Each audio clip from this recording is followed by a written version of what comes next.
नालेसफाईच्या पाहणीचं निमित्त होतं, मात्र चर्चा वेगवेगळ्या दौऱ्यांची आता होताना दिसतेय आणि हे होतंय मुंबई पालिकेच्या महापौर आणि उपमहापौरांच्या नालेसफाई पाहणीच्या वेगवेगळ्या दौऱ्यांच्या अनुषंगानं। सत्ताधाऱ्यांमध्ये नालेसफाईच्या पाहणी दौऱ्यावरनं मतभेद आहेत की काय असं आता बोललं जातंय आणि अस्तित्व दाखवण्यासाठीची ही धडपड सुरू आहे की काय अशी जोरदार चर्चा आहे। शिवसेनेचे उपमहापौर संजय खाडी यांनी एक नालेसफाईचा पाहणी दौरा केला। संजय खाडी यांना महापौरांनी एकाही नालेसफाई दौऱ्यादरम्यान सोबत घेतलेलं नव्हतं आणि त्यामुळे शिवसेनेनं आज उपमहापौरांच्या उपस्थितीमध्ये नालेसफाईच्या दौऱ्याचं आयोजन केलं।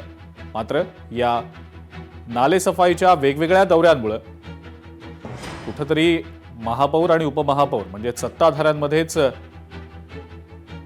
अस्तित्व दाखवण्याची धडपड सुरू आहे की काय अशी चर्चा सुरू झाली। उपमहापौर आणि महापौर मध्ये अगदी चांगला समन्वय आहे।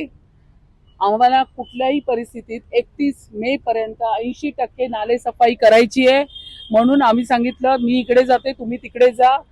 उद्या मुंबईचे अध्यक्ष अमित सटमजी त्यांचेही दौरे स्टार्ट होणार।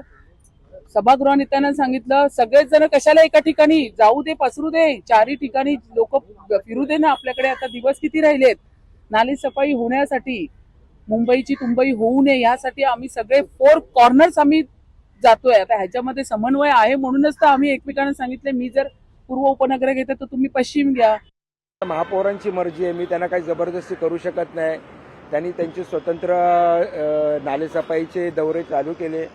खरं तर बजेटचं सेशन चालू होतं त्यावेळेला बांगर साहेबांना एएमसीना त्यांनी आपला कार्यक्रम दिला होता नालेसफाईचा।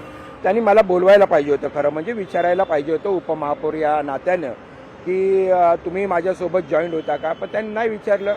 तर मी माझा उपमहापौर म्हणून पण समर्थ आहे ना।